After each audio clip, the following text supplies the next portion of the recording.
The new beginning.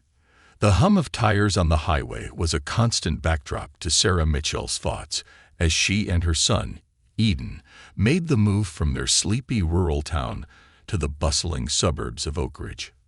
For Sarah, this was more than a change of address. It was a fresh chapter. Life had been hard since Eden's father left when he was just a toddler. Now, at 9 years old, Eden deserved stability, and Sarah was determined to give him a brighter future. The modest house they were moving into wasn't extravagant, but its charm lay in its coziness. A small yard with a sturdy oak tree and a front porch perfect for summer evenings. As they pulled into the driveway, Eden's wide-eyed excitement brought a smile to Sarah's face. "Mom, can I climb that tree later?" Eden asked, his voice bubbling with curiosity. "Sure, buddy," Sarah replied, ruffling his chestnut brown hair. "But first, we unpack." "Deal." "Deal." By late afternoon, the house began to feel like a home. Sarah unpacked boxes while Eden explored his new room, filled with posters of his favorite superheroes and shelves waiting to hold his treasured books and action figures. The neighborhood seemed quiet yet welcoming. Sarah noticed children playing in the distance and a few neighbors offering friendly waves as they passed. The next morning, Sarah woke early to prepare Eden for his first day at his new school, Oak Ridge Elementary. Eden, always the optimist, was thrilled about meeting new friends. He wolfed down his breakfast, grabbed his backpack, and dashed to the car, ready to conquer the day. "Be kind, listen to your teacher, and don't forget to smile," Sarah reminded him as she pulled up to the school. "I got it, Mom," Eden called over his shoulder before disappearing into the throng of students. As the day wore on, Sarah busied herself unpacking and organizing their new home. She couldn't help but feel a pang of worry. Moving was a big adjustment for both of them, but especially for Eden. Would he fit in? Would he make friends? She pushed the thoughts aside, reminding herself that Eden had always been adaptable and resilient. The hours crept by until finally, it was time to pick Eden up. The moment he climbed into the car, Sarah knew something was different. His face was flushed with excitement, his eyes sparkling as if he had discovered a great secret. "Mom," he exclaimed, barely waiting for her to ask about his day. "You won't believe what happened at school." "What is it, sweetheart?" Sarah asked, glancing at him through the rearview mirror. "I met a boy named Max," Eden began, his words spilling out in a rush. "And Mom, he looks just like me. Like, exactly the same. It's so weird. We must be twins or something." Sarah laughed softly, brushing off his enthusiasm. "Oh, honey, I'm sure you two just look alike. Sometimes people can resemble each other." But Eden was insistent. "No, Mom, you don't get it. Even the teacher said we looked like twins. Max said the same thing, and we even like the same stuff. Isn't that crazy?" Though Sarah smiled, a sliver of unease crept into her thoughts. Oak Ridge was a big town, and while coincidences happened, Eden's excitement was unusually intense. She decided to change the subject, focusing instead on what he learned and who else he met that day. But as they drove home, she couldn't shake the feeling that this wasn't just an ordinary coincidence. That night, as Eden recounted every detail of his day, Sarah noticed how often Max's name came up. They had eaten lunch together, played the same video games, and even shared the same favorite color, green. Sarah chuckled as Eden spoke, thinking how wonderful it was that he had already made a friend. Yet, deep down, she couldn't ignore the gnawing curiosity. What were the odds of meeting someone who looked so much like him? Could it really be a doppelganger, or was something else at play? After tucking Eden into bed, Sarah settled on the couch with her laptop. She couldn't resist the urge to dig deeper. Typing Oak Ridge Elementary twins into the search bar, she scrolled through photos and local news stories, but nothing stood out. Still, her mind raced. She hadn't always been forthcoming about Eden's past, not even to herself. His father had left abruptly, leaving behind more questions than answers. Could there be a connection? Sarah shook her head, dismissing the thought. She was overthinking. Tomorrow, she would meet this Max and see for herself. Maybe then she could put her unease to rest. The next morning, Sarah walked Eden to the front door of the school, hoping for a glimpse of this mysterious Max. Eden eagerly pointed him out as soon as they stepped onto the playground. "There he is, Mom. Look, he's over there." Eden tugged at her sleeve, pointing to a boy playing on the monkey bars. When Sarah's eyes landed on the child, her heart skipped a beat. Max wasn't just similar to Eden, he was a mirror image. The same chestnut brown hair, the same hazel eyes, even the same dimple on the left cheek when he smiled. For a moment, Sarah felt the world tilt. This wasn't just a coincidence. It was like looking at two versions of the same boy. "Hi, Mrs. Mitchell." A friendly voice snapped her out of her daze. Eden's teacher, Miss Carter, approached with a warm smile. "I see Eden's already introduced you to his new best friend."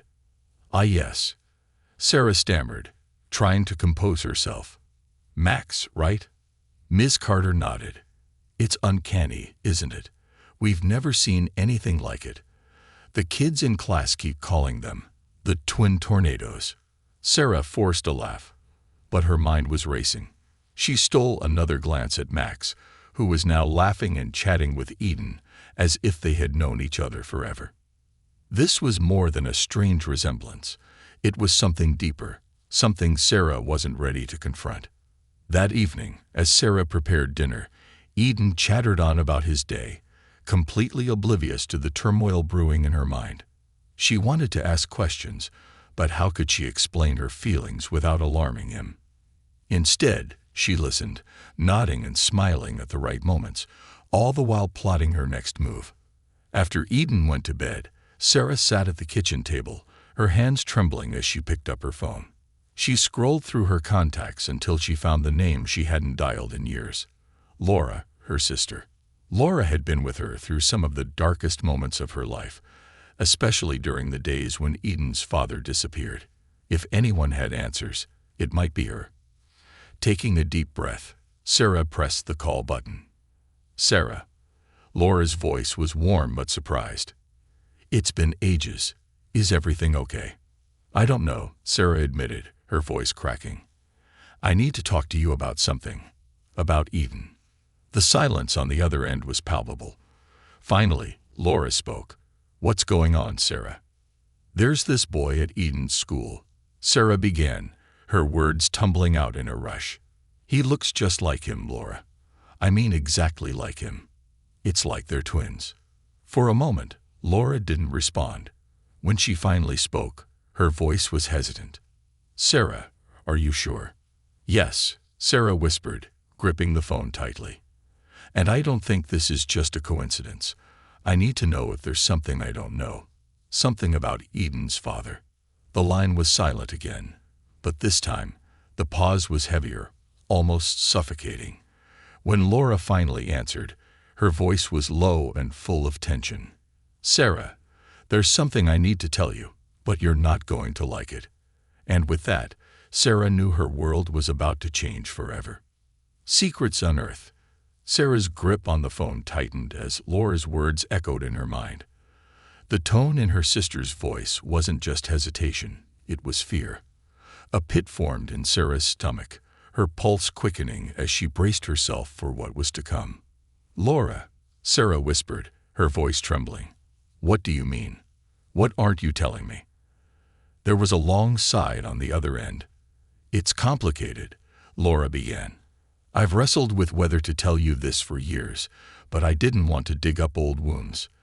You'd just started rebuilding your life after he left." "After who left?" Sarah snapped, frustration bubbling to the surface. "You mean Jeremy? Eden's father? What does this have to do with him?" Laura hesitated, and then, as if deciding to rip off the Band-Aid, she blurted it out. "Sarah, Jeremy wasn't completely honest with you. There's a part of his past he kept hidden. A part that could explain. Well, Eden and this boy you're describing." Sarah's head spun, and she sank into the nearest chair. "What are you talking about?" she demanded, her voice barely above a whisper. Laura's next words hit like a thunderclap. Before Jeremy met you, he was married. And he had another child. The room seemed to close in on Sarah. Her chest tightened, her breath shallow. She tried to process Laura's revelation, but it was as if her mind couldn't keep up. "You're lying," Sarah finally said, her voice shaking. "Jeremy would have told me. He would have." "He didn't, Sarah," Laura interrupted, her voice firm but compassionate. "And I only found out after you had eaten. Jeremy's ex-wife reached out to me once, trying to find him. She mentioned their child, a son, but by the time I tried to ask Jeremy about it, he was already gone." Sarah's thoughts raced. A son, another family. And if this boy, Max, was Jeremy's child too, what did that mean for Eden? The next morning, Sarah woke early, her sleep fitful and plagued by dreams that felt more like nightmares. The image of Max's face, so eerily identical to Eden's, was burned into her mind. If Laura was telling the truth, and if Max was Jeremy's son, then Sarah needed answers. Eden was up and dressed by the time Sarah came downstairs. His usual sunny demeanor seemed brighter than ever as he packed his backpack, chatting away about how he and Max had made plans to build a giant LEGO fortress after school. Sarah forced a smile, masking the turmoil inside her. "That sounds great, sweetheart. But I was thinking, would it be okay if I met Max's parents today? Maybe set up a play date for you two?" Eden's face lit up. "Yeah. Max's mom usually picks him up after school. You can meet her then." Later that day, Sarah found herself waiting nervously outside the school. As the bell rang and children flooded out, she spotted Eden immediately, walking side by side with Max. Her heart skipped a beat at how identical they looked. The same lively gait, the same mischievous smile. Then she saw her. A tall woman with dark hair pulled into a neat ponytail approached Max, waving as he ran toward her. She exuded confidence, dressed in a crisp blouse and tailored pants, her demeanor calm but commanding. Sarah's breath hitched. "Mom," Eden called, tugging her toward Max and his mother. "This is Max's mom. Can we do a playdate?" Max's mother turned, her eyes meeting Sarah's. For a moment, the two women simply stared at each other, a flicker of recognition passing between them. "Hi," the woman said, extending a hand. "I'm Caroline. You must be Eden's mom." Sarah shook her hand, her grip firm despite the trembling in her fingers. "Yes, I'm Sarah. It's nice to meet you." The boys chattered excitedly, oblivious to the tension between their mothers. Caroline glanced between Sarah and Eden, her expression unreadable. "They really do look alike," Caroline remarked, her tone light but probing. "Yes, they do," Sarah replied, her voice tight. "So much so that I can't help but wonder, are they related?" Caroline's eyes widened slightly, the faintest flicker of alarm crossing her face. She opened her mouth to respond, but before she could, Max piped up. "Mom, can Eden come over tomorrow? Please." Caroline hesitated, then nodded. "We'll see," she said, ruffling Max's hair.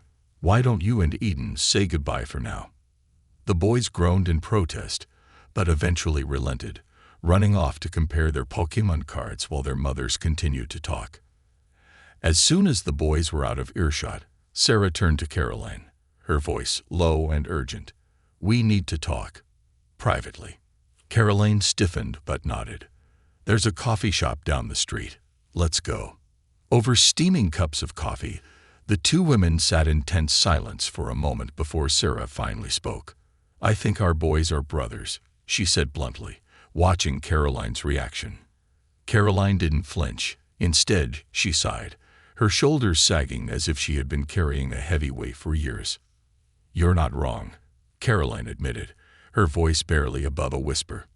"But it's complicated." Sarah leaned forward, her hands gripping the edge of the table. "I deserve to know the truth. Did Jeremy, my Jeremy, father Max?" Caroline nodded slowly.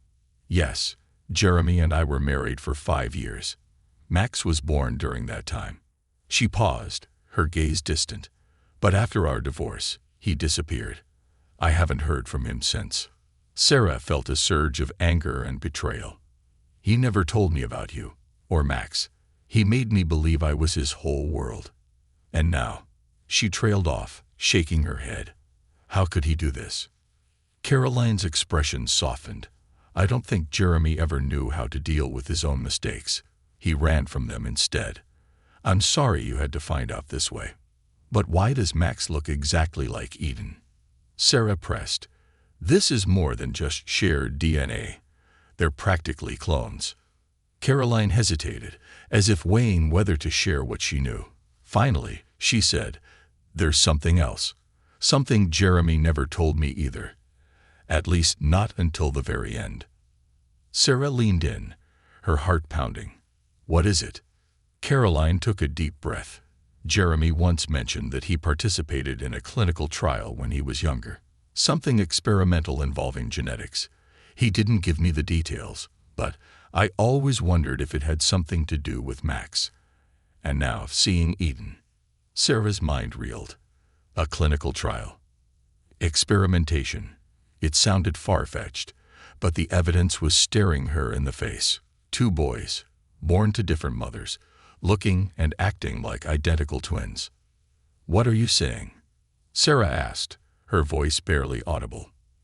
I'm saying, Caroline replied, her tone grave, that our boys might not just be brothers. They might be something more, something we don't fully understand. As the conversation ended, Sarah felt a wave of unease settle over her. She had come seeking answers, but instead she had uncovered more questions. What had Jeremy done? And what did it mean for Eden's future? One thing was certain. This was no ordinary coincidence. And the truth, whatever it was, would change their lives forever. Shadows of the past. That night, Sarah sat at the kitchen table, staring at the phone. Caroline's words echoed in her mind. Our boys might not just be brothers. They might be something more. She barely touched her dinner, her appetite replaced by a gnawing unease. Eden, oblivious to the turmoil brewing around him, chattered happily about his plans with Max. Sarah nodded and smiled where appropriate, but her thoughts were elsewhere. She needed answers, and the only person who could provide them was the one who had vanished without a trace, Jeremy. But where to start? Jeremy had disappeared almost a decade ago, leaving behind no forwarding address, no explanation, and apparently an entire secret life. Caroline's revelation about the clinical trial added another layer of mystery. If there was even a grain of truth to it, Sarah needed to know more. Once Eden was tucked into bed, Sarah pulled out an old shoebox from the back of her closet. Inside were remnants of her life with Jeremy. Photographs, love notes, and a few keepsakes that she had been too sentimental to throw away. As she sifted through the items, a familiar pang of sadness surfaced. She had loved Jeremy deeply, despite his flaws, and his sudden departure had shattered her. Among the mementos, Sarah found an old business card for a company Jeremy had worked for briefly before they met. The card was worn, the edges curling, but the name stood out. Genexus Laboratories. Her pulse quickened. She didn't remember him talking much about the job, other than that it involved medical research. Could this be the connection? She quickly searched the company online, but her heart sank when she found little more than a website with vague descriptions of genetic advancements and medical innovation. There was no direct way to contact anyone, but the company still existed, and it was headquartered in a nearby city. The next morning, Sarah decided to take action. She called Laura, hoping her sister's pragmatic nature could help her navigate the whirlwind of emotions.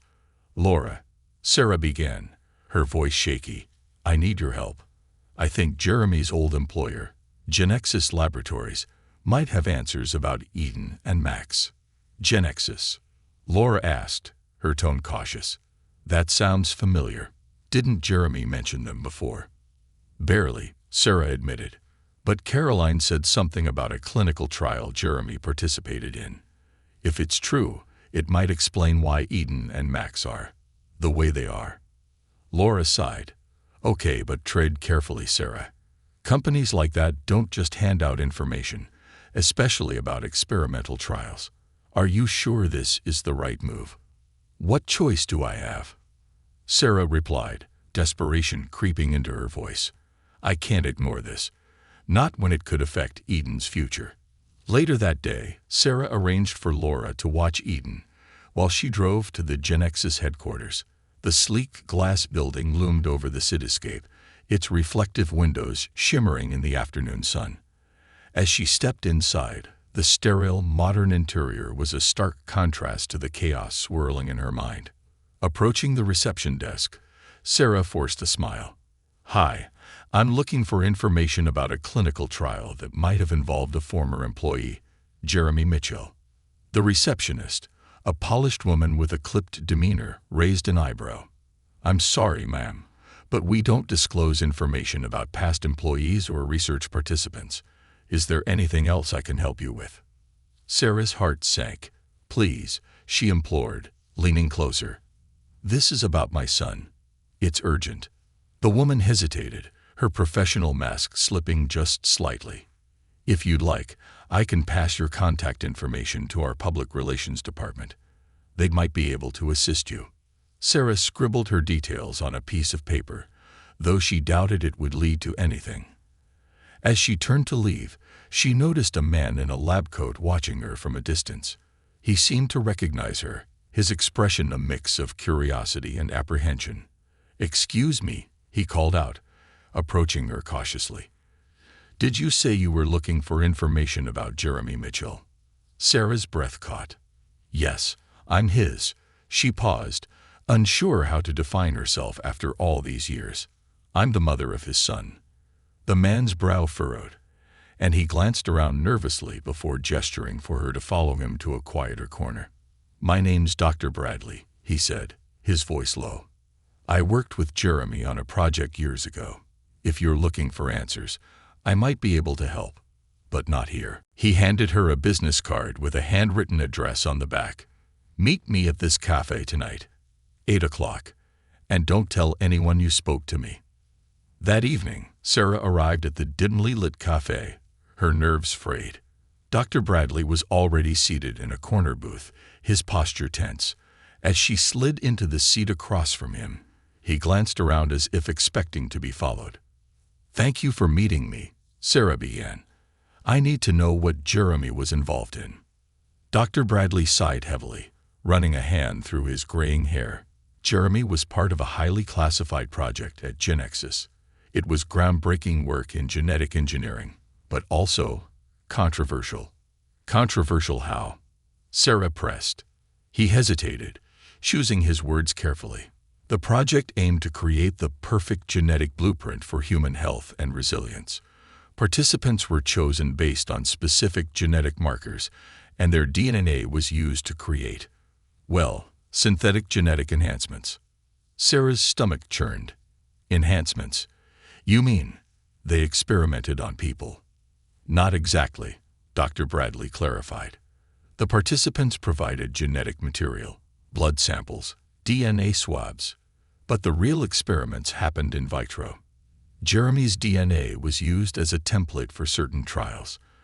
If I'm understanding correctly, your son, and this other boy you mentioned, they might be the results of those trials. Sarah's mind reeled. Are you saying Eden and Max were designed? Dr. Bradley nodded grimly. It's possible.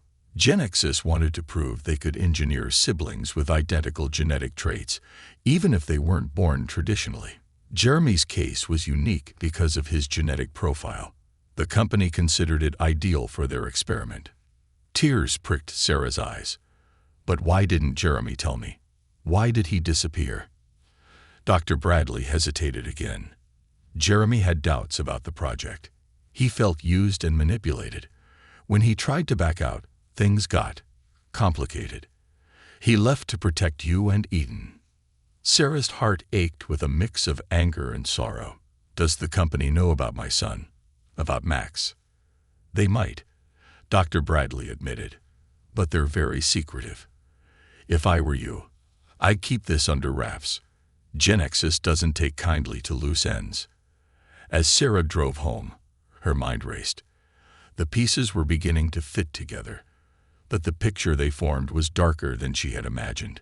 Eden wasn't just her miracle child. He was part of an experiment, a product of scientific ambition. And Max was his genetic twin, a living reminder of the secrets Jeremy had tried to escape. But now that Sarah knew the truth, one question remained. How far would Genexus go to protect their secrets? The ties that bind. The drive home felt surreal, as if Sarah were watching her life play out from a distance. Every corner of her mind buzzed with the implications of what Dr. Bradley had revealed. Eden and Max weren't just siblings, they were engineered. When she finally pulled into the driveway, the house seemed unusually quiet. Sarah stepped inside, her thoughts too chaotic to notice Laura sitting at the kitchen table with a concerned look on her face. "Sarah," Laura said, pulling her from her daze, "is everything okay? You've been gone for hours." Sarah sank into the chair across from her sister. "I met with someone who used to work with Jeremy. He told me things I can't even wrap my head around." She paused, taking a deep breath before recounting the conversation with Dr. Bradley. When she finished, Laura sat in stunned silence. Finally, she spoke. "So, you're saying Eden and Max were part of some genetic experiment, like lab-created siblings?" Sarah nodded, tears welling in her eyes. "It sounds insane, I know, but it explains so much. Their identical appearances, their connection, even Jeremy's disappearance." Laura frowned, her practical nature kicking in. "If this is true, Sarah, what do you do now? Are Eden and Max in danger? And what about this company? What's to stop them from coming after you?" "I don't know," Sarah admitted, her voice trembling. "But I can't ignore it. I need to figure out how deep this goes." Laura reached out, placing a comforting hand on Sarah's arm. "We'll figure it out together. But you need to be careful, especially for Eden's sake." The next morning, Sarah woke with a renewed sense of purpose. She couldn't let fear paralyze her, not when her son's safety was on the line. As she prepared breakfast, she watched Eden chatter away, blissfully unaware of the storm brewing around him. "Mom, can Max come over today?" Eden asked, his eyes bright with excitement. Sarah hesitated, then nodded. "Sure, sweetheart, but I want to meet his mom first, okay? Maybe she and I can chat while you two play."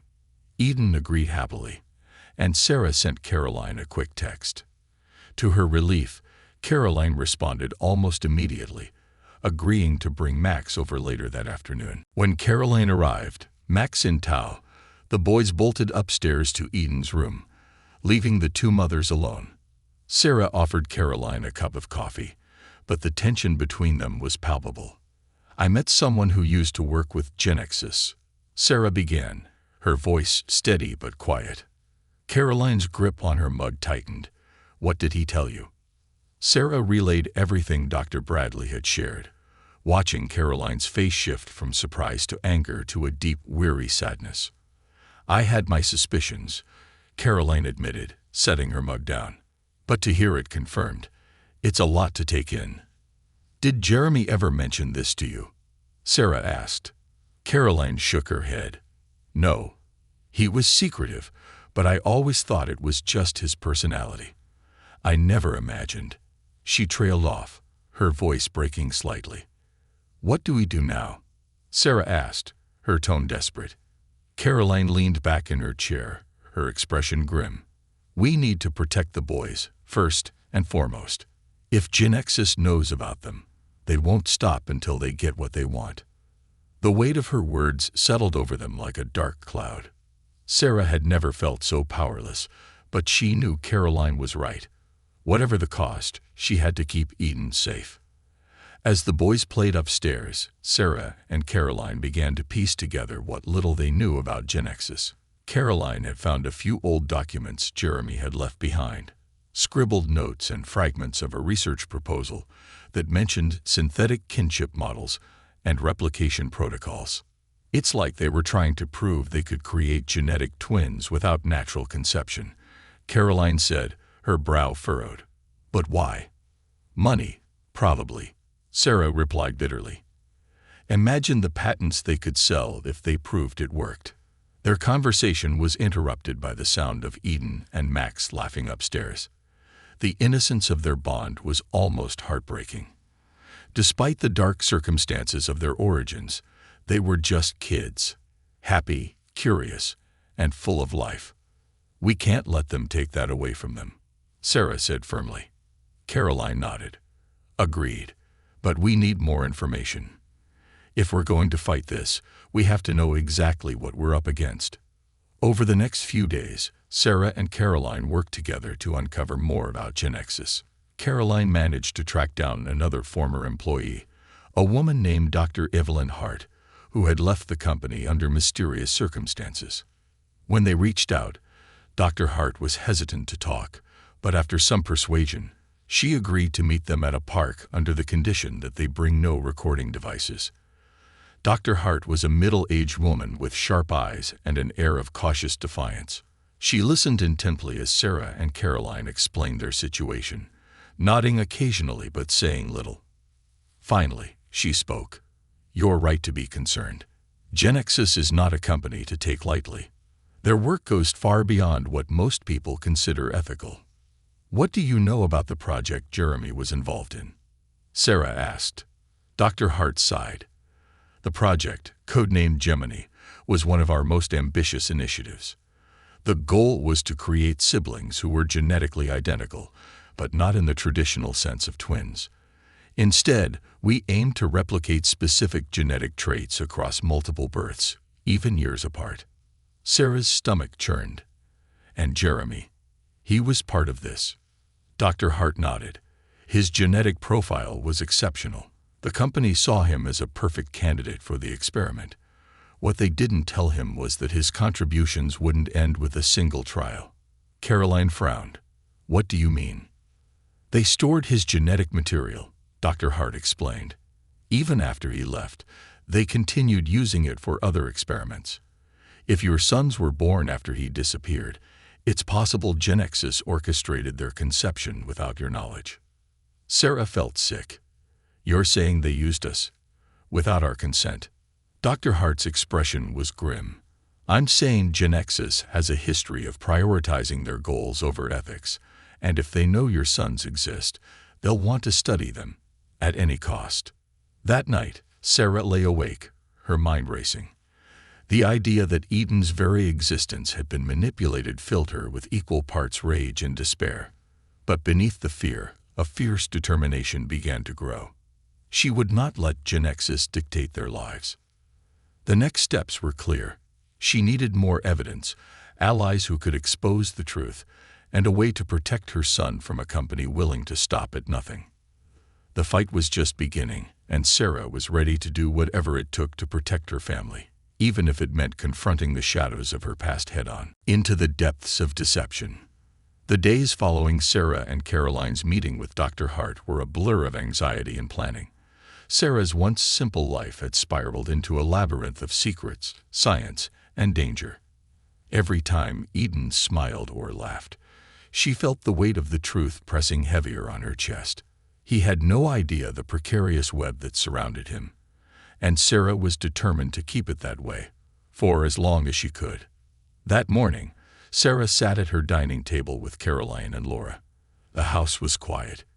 Eden was playing at Max's house, giving the women some privacy. Spread out before them were the notes Caroline had found, Dr. Hart's written account of the Gemini project, and a list of contacts they had pieced together from their research. We need a plan, Laura said, her voice steady but firm. We can't just sit here waiting for Genexus to make a move. Sarah nodded. Dr. Hart mentioned that the company keeps detailed records of all their projects. If we could access those files. You want to break into Genexus? Caroline's eyes widened in alarm. Not break in, Sarah clarified. But we could find someone on the inside. Someone willing to leak the information. Laura leaned forward, studying the list. What about this name? She pointed to a contact. Martin Crowley, data specialist. Caroline frowned. Crowley was listed on one of Jeremy's old documents. He might still be working for them, but even if he's not, he could know how to get access to the files. Let's track him down, Sarah decided. Through careful digging, mostly thanks to Laura's tech-savvy approach, they found Martin Crowley working at a mid-level IT company downtown. Posing as potential clients, Sarah and Laura scheduled a meeting with him. Caroline stayed behind to watch Eden and Max, who were still blissfully unaware of the turmoil their mothers were navigating. The office was nondescript, with gray walls and buzzing fluorescent lights. Martin Crowley was a thin man with nervous energy, his glasses perched precariously on the bridge of his nose. "I have to say, this is an unusual inquiry," he said, his tone wary as he ushered them into a private conference room. "What exactly are you looking for?" Sarah hesitated, then decided to be honest, at least partially. "We're trying to understand a project that was conducted at Genexus, Gemini. We were told you might know about it." At the mention of the project, Martin stiffened, his eyes darting to the door. "I don't know who told you that, but you need to leave. Now." "Please," Sarah pressed, leaning forward. "We're not here to cause trouble. This is about our children. They're connected to the project, and we need answers." Martin's expression softened slightly, though his unease remained. He lowered his voice. "You have no idea what you're dealing with. Genexus doesn't just let people walk away from their secrets. They'll come after you." "Then help us," Laura said firmly. "If we know what we're up against, we can protect them." For a long moment, Martin studied them. Finally, he exhaled sharply. "I don't have direct access to Genexus files anymore, but I still know people who do. I'll reach out, but it's going to take time. And it's risky." "We understand," Sarah said, relief washing over her. "Thank you." The waiting was agonizing. Days passed with no word from Martin, and every phone call or knock at the door sent Sarah's heart racing. She couldn't shake the feeling that Genexus was watching them, waiting for the right moment to strike. One evening, as she tucked Eden into bed, he looked up at her with a question that froze her in place. "Mom, are you okay?" he asked, his innocent eyes full of concern. Sarah forced a smile. "Of course, sweetheart. Why do you ask?" "You just seem worried," Eden said, fidgeting with the blanket. "Is it because of Max? Or school?" Her heart ached at his perceptiveness. "Everything's fine, Eden. You don't need to worry about anything, okay? Just focus on being a kid." He nodded, but Sarah could tell he wasn't entirely convinced. As she turned off the light and closed the door, she resolved to shield him from the truth for as long as she could. A week later, Martin finally contacted them.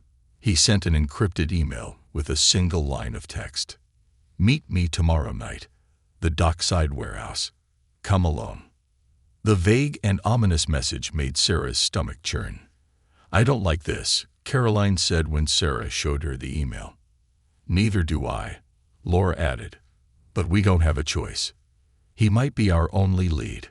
Caroline insisted on driving Sarah to the warehouse, even though the message had specified she come alone. "You're not walking into this blind," she said. "I'll wait outside, just in case." The dockside warehouse was a sprawling, dilapidated building near the water, its walls covered in graffiti and its windows shattered. The air smelled of salt and rust as Sarah stepped out of the car, her heart pounding. She spotted Martin standing near the entrance, his figure silhouetted against the dim light of a street lamp. "You came," he said, his voice barely above a whisper. "You said you had information." Sarah replied, her voice steady despite the fear curling in her stomach. Martin glanced around nervously before handing her a flash drive. "This is everything I could get: files, emails, project details. But you need to be careful.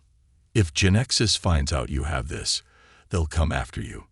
Before Sarah could respond, the sound of tires screeching nearby made them both freeze. A black SUV pulled up, and two men in dark suits stepped out. "Run," Martin hissed, shoving Sarah toward the shadows. She bolted, clutching the flash drive tightly. Behind her, she heard Martin yelling, followed by a scuffle. She didn't dare look back. Caroline was waiting in the car, her eyes wide with alarm, as Sarah dove into the passenger seat. "Drive," Sarah shouted. Caroline hit the gas, and the car sped away from the warehouse. Back at home, they examined the flash drive on Laura's laptop. The files were extensive: charts, genetic profiles, experiment logs. Among them was a chilling document titled Subject Analysis, Sibling Pair 207, a file detailing Eden and Max. "This proves everything," Caroline whispered, her face pale. "They know about the boys. They've been monitoring them. They even have notes about their schools, their activities." Laura's voice trailed off as she scrolled through the file. "They're planning to retrieve them." Sarah's blood ran cold. The word retrieve felt like a death sentence. "What do we do?" Caroline asked, her voice trembling. Sarah clenched her fists. "We fight. We expose them. We make sure they can never touch our children." The discovery was terrifying, but it also gave Sarah a sense of clarity. She wasn't just a mother trying to protect her son. She was now a woman on a mission to dismantle the dark machine that had entangled her family. The storm was coming, but Sarah was ready to face it head-on. The reckoning. Sarah sat in her living room, staring at the flash drive as if it were a ticking time bomb. The room was dark except for the glow of Laura's laptop, which still displayed the disturbing contents of Genex's files. Beside her, Caroline paced nervously while Laura typed furiously, trying to cross-reference names from the documents with publicly available information. "We can't just keep this to ourselves," Caroline said, her voice shaky. "This is bigger than Eden and Max. Who knows how many other families are caught in this?" Laura didn't look up from the screen. "I've already started copying the files. We need to send these to someone who can expose them. Journalists, whistleblower organizations, someone with reach." Sarah nodded, though her chest felt tight. It was one thing to know the truth. It was another to act on it. She was terrified of what Genexus might do if they realized she was fighting back. But the thought of Eden and Max, innocent boys who simply wanted to be brothers, gave her strength. By morning, Laura had compiled a list of contacts, investigative reporters, advocacy groups, and even a former government regulator who had once blown the whistle on corporate corruption. They decided to start with a journalist known for exposing unethical practices in the biotech industry. Sarah drafted an email, attaching a selection of the most damning files and explaining the situation in as much detail as she could. Caroline hit send, and the three women sat back, waiting for a response. It didn't take long. Less than an hour later, the journalist replied, "This is explosive. I'll need to verify the information, but if it checks out, this could be the story of the decade. Meet me tonight at Lincoln Park, near the fountain. Bring the full set of files." The hours leading up to the meeting were tense. Caroline stayed with Sarah, keeping Eden and Max occupied, while Laura prepared backup copies of the files. They knew they were taking a risk. There was no guarantee the journalist could protect them, and there was always the chance Genexus would intercept their efforts. That evening, Sarah and Laura drove to Lincoln Park, the flash drive hidden in Sarah's bag. The park was quiet, the fountain illuminated by soft lights. A man in his 40s, with a notepad and camera slung over his shoulder, stood waiting. "Sarah?" he asked as they approached. She nodded. "You're the journalist."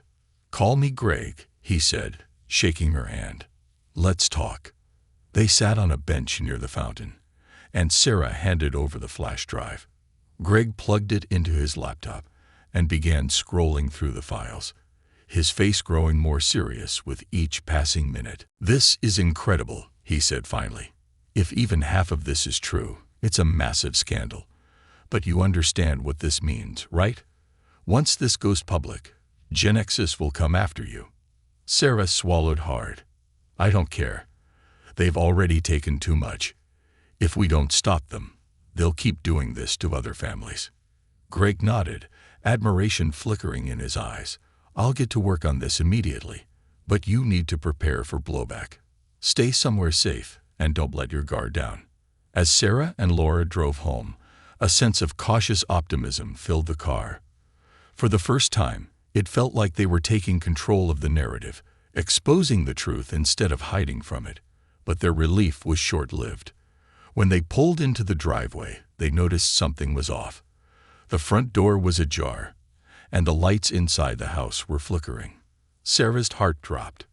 Caroline and the boys. Laura grabbed her arm. We don't know what's happened yet. Stay calm. They crept inside, the sound of their footsteps echoing in the tense silence. The living room was in disarray, furniture overturned, papers scattered. A sense of dread tightened Sarah's chest as she called out, Caroline, Eden, Max. A muffled voice responded from the kitchen. Rushing in, they found Caroline tied to a chair, her face pale but determined. They took them, she said, her voice trembling. Two men. They forced their way in and took the boys. Sarah felt like the ground had been ripped out from under her. Where did they take them? They didn't say, Caroline said, tears streaming down her face. But they left this. She nodded toward a piece of paper on the counter. Laura grabbed it and read aloud. You have something that belongs to us. Return it, and the boys will be unharmed. Midnight. The abandoned factory on Route 19. Come alone. Sarah's mind raced as she tried to process the situation. She had no intention of handing over the files, but the thought of Eden and Max in danger was unbearable. We'll go together, Laura said firmly. We can't let them manipulate you into walking into a trap. Caroline shook her head. No, I'll call the police. No, Sarah said sharply. If we involve the authorities, they might hurt the boys before help arrives. We have to do this carefully. At 11:30 p.m., Sarah drove to the abandoned factory. Laura and Caroline followed in a separate car, staying far enough behind to avoid detection. Sarah carried the flash drive in her pocket, but she had also hidden backup copies in multiple locations, ensuring that even if she handed it over, the information wouldn't be lost. The factory loomed ahead, its broken windows like dark eyes watching her approach. Sarah parked and stepped out, clutching her bag tightly. Inside, the air was cold and damp, and the sound of dripping water echoed through the vast, empty space.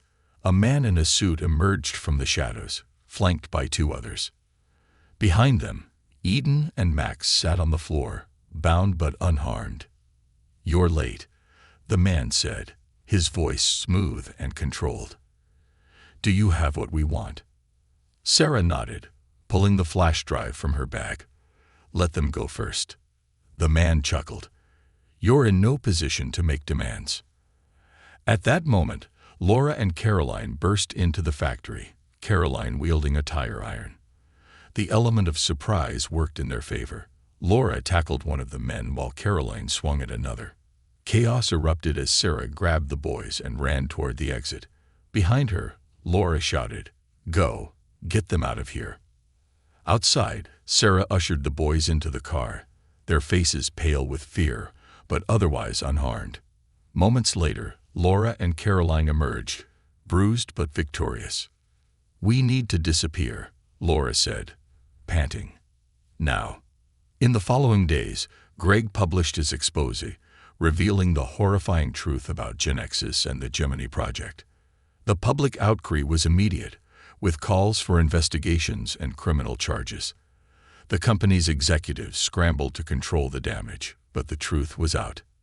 Sarah, Eden, Max, and their small circle of allies relocated to a safe house provided by a whistleblower organization.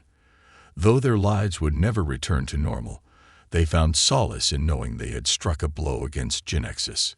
For Sarah, the fight wasn't over. She vowed to continue exposing the dark underbelly of the biotech industry, ensuring that no other family would endure what hers had. And through it all, Eden and Max remained inseparable, brothers not just by design, but by a bond stronger than anything Genexus could have created. Shadows and resilience. The safe house wasn't much, a small, nondescript home tucked away in the hills, surrounded by dense trees and silence.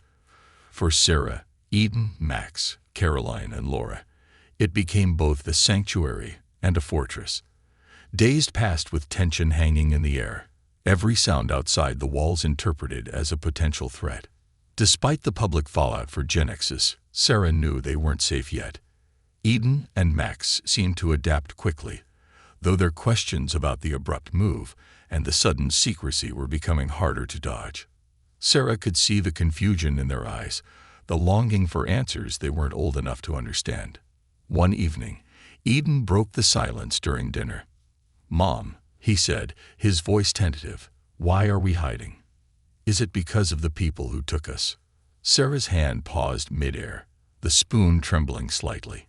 Caroline and Laura exchanged uneasy glances. "Sweetheart," Sarah began, choosing her words carefully, "there are some very bad people who wanted to hurt you and Max. We're staying here to make sure they can't find us again." "But why us?" Max asked, his voice small. Sarah sighed, her heart aching. "Because you're both special, in ways they don't understand, and it's our job to protect you from anyone who might want to take advantage of that." The boys didn't press further, but their subdued demeanor lingered for the rest of the evening. A fragile alliance. The next day, Greg, the journalist, visited the safe house for an update. The expose had shaken the biotech world, and several whistleblowers were stepping forward with additional information about Genexus operations. Still, Greg's news wasn't entirely encouraging. "Genexus is already mobilizing damage control," he said, sitting at the kitchen table. "They've hired top-tier lawyers and PR firms to spin the story. Their executives are claiming the Gemini project was a rogue initiative they shut down years ago." "That's a lie," Caroline snapped. "They're still active, and we have the files to prove it." Greg nodded. "I know, but public opinion only goes so far. They'll try to discredit anyone who speaks out, including you." Sarah leaned forward, her voice firm. "Then we need more than just files. We need someone inside the company willing to testify." "That's a tall order," Greg replied, "but I might have a lead."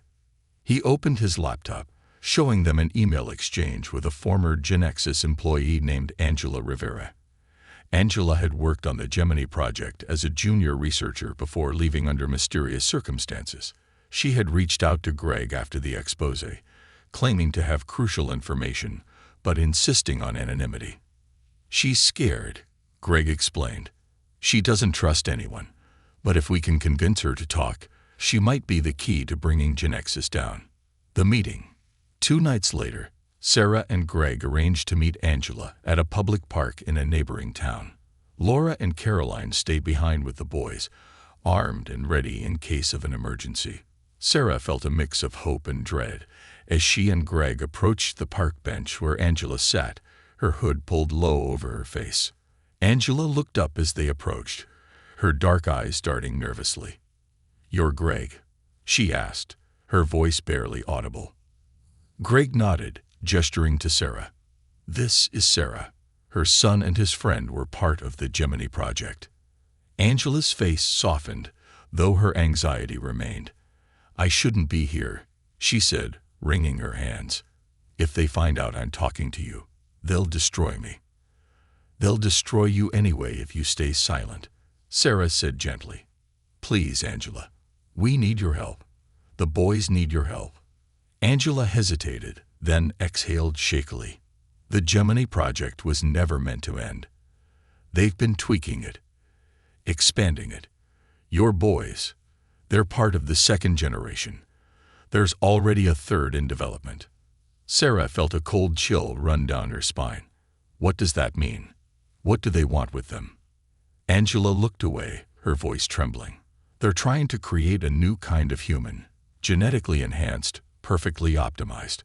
The first-generation siblings were experiments to test compatibility and control. But your boys, they're the prototypes for something bigger. They're the proof that it works. What happens if they get their hands on them again? Greg asked, his tone grim. Angela's voice dropped to a whisper. They won't just study them. They'll use them to replicate the process. They'll never let them go. A desperate plan. Back at the safe house, Sarah shared Angela's revelations with Laura and Caroline. The news was devastating, but it also clarified their next steps. We need to stop them at the source, Laura said, her eyes blazing with determination. If they're already working on a third generation, we can't just hide. We have to shut them down completely. And how do we do that? Caroline asked, skeptical. Sarah glanced at Greg, who had been quiet, deep in thought. You said Angela gave you access to some of her old files, right? Did she mention anything about where their main research is being conducted? Greg nodded. She mentioned a secure facility in the mountains. It's heavily guarded, but it's where most of their current projects are based. If we could get inside, Sarah said, we could destroy their research. Without it, they'll have nothing to continue with. It's a suicide mission, Caroline argued. You're talking about breaking into a biotech fortress. I'm not asking anyone else to come, Sarah replied firmly. But I can't sit back and do nothing. The infiltration. The plan came together over the next few days, with Laura leading the charge. Using her tech skills, she hacked into GenX's systems, mapping out the facility and identifying its weak points. Greg provided cover by continuing to publish articles that kept the company under public scrutiny, buying them time. On a cold, moonless night, Sarah, Laura, and Caroline set out for the facility. Angela had provided them with a rough idea of the security protocols, and Laura had created fake IDs to get them past the first checkpoint. The facility was massive, its sleek, modern design illuminated by floodlights. As they approached, Sarah felt her heart hammering in her chest. This wasn't just about Eden and Max anymore. It was about stopping a monster that had grown too powerful to ignore. The breakthrough. Inside, the facility was eerily quiet. They moved swiftly through the halls, following Angela's directions to the central lab. There, they found rows of computers and storage units filled with files and samples. This is it, Laura whispered, setting up a device to download and wipe the data. Cover me. Caroline kept watch while Sarah rifled through the physical files, snapping photos of anything that looked important. Her hand shook as she came across a folder labeled Subject Development, Gen 3. Inside were photos of infants, along with detailed genetic blueprints. They've already started, she muttered, her stomach twisting. Not for long, Laura said, her voice steady. Almost done. But just as the device beeped to signal completion, an alarm blared through the facility. They know we're here, Caroline shouted. Escape and revelation. Security guards poured into the lab, guns drawn. The women fought back with everything they had, using smoke bombs and tasers to create chaos. In the end, they managed to escape with the data, but not without injuries. Caroline had taken a bullet grazed to her arm, and Sarah's ribs ached from a hard fall. Back at the safe house, they examined the data they'd stolen. Among the files was a video log from one of the lead scientists. Phase 3 will be the culmination of everything we've worked toward, the scientist said, his tone smug. Soon, the Gemini children won't just be subjects. They'll be the architects of the future. Sarah turned off the video, her jaw set. Not if I have anything to say about it. The fight continues. The destruction of the facility delayed GenX's, but it didn't stop them entirely. For Sarah and her allies, life became a balance of protecting the boys and continuing their crusade against the corporation. Though the road ahead was uncertain, one thing was clear. Sarah wasn't just fighting for Eden and Max anymore. She was fighting for every family that had suffered, for every child whose future was threatened. And she wouldn't stop until the shadows of GenX's were erased for good. Unfinished business. The sun crept through the dense trees surrounding the safe house, casting pale streaks of light across the living room. Sarah sat at the table with a steaming mug of coffee, the weight of their mission pressing on her shoulders. Across from her, Laura was hunched over her laptop, analyzing the stolen files from the Genexus facility.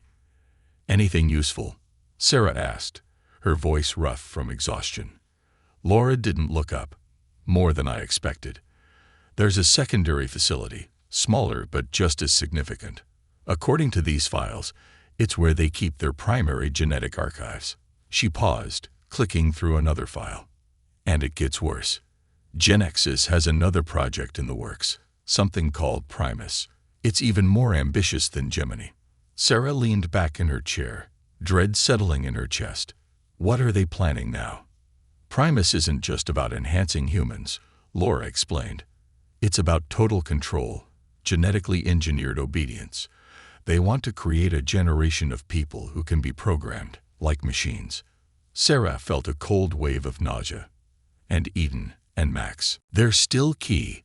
Their genetic profiles are the foundation for all of this. If we don't stop Primus, their lives will never be their own. A fragile normalcy." Eden and Max played outside in the backyard, their laughter cutting through the tension inside the house. Caroline watched them from the window, her arm still bandaged from the wound she'd sustained during the raid. "They're amazing kids," Caroline said softly, turning to Sarah. "I just wish they could have a normal life." "So do I," Sarah admitted. "But as long as Genexus is out there, normal isn't an option." "They're resilient," Caroline said. "More than we give them credit for." The letter. 2 days later, a plain envelope arrived at the safe house, slipped under the front door. Sarah found it while grabbing the morning paper and immediately called for Laura. The envelope contained a single sheet of paper. "We know where you are. Surrender the boys, and we will spare you." The note sent a ripple of fear through the group. Caroline began double-checking the locks, while Laura started scanning the house for bugs or tracking devices. "They're bluffing," Laura said, though her tone lacked confidence. "Maybe," Sarah said, her voice trembling. "But what if they're not?" Angela's return. Desperation led Sarah to reach out to Angela Rivera again. Though the former Genexus employee was hesitant, she eventually agreed to meet them at a diner several miles away. Angela slid into the booth, her face pale and drawn. "I told you everything I know," she said, avoiding eye contact. "I can't get involved again." "You're already involved," Sarah said firmly. "You told us about the Primus project. Now we need to know where to find it." Angela hesitated, then sighed. "There's a lab outside of Redhaven. It's small, hidden in plain sight as a pharmaceutical testing center. That's where they're developing Primus." "Can you help us get in?" Laura asked. Angela shook her head. "I can't go back there, but I'll give you what I have. Access codes, layouts, anything I remember." Planning the infiltration. Back at the safe house, the group pored over the information Angela provided. The lab in Redhaven was heavily secured, but Angela's insider knowledge gave them a slim chance of entry. "This is it," Laura said, her eyes scanning the map. "If we hit their servers, we can destroy the Primus project before it gains traction." "And if we fail?" Caroline asked. "Failure isn't an option," Sarah replied. The Redhaven lab. Under the cover of darkness, Sarah, Laura, and Caroline approached the Redhaven lab. Unlike the mountain facility, this building was modern and sleek, blending seamlessly into the surrounding industrial park. Laura hacked the security system, granting them access to the main entrance.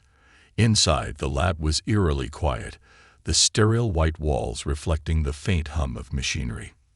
"This way," Laura whispered, leading them toward the server room. The room was massive, filled with rows of servers glowing faintly in the dim light. Laura immediately set to work, plugging in her device to upload a virus that would wipe the system clean.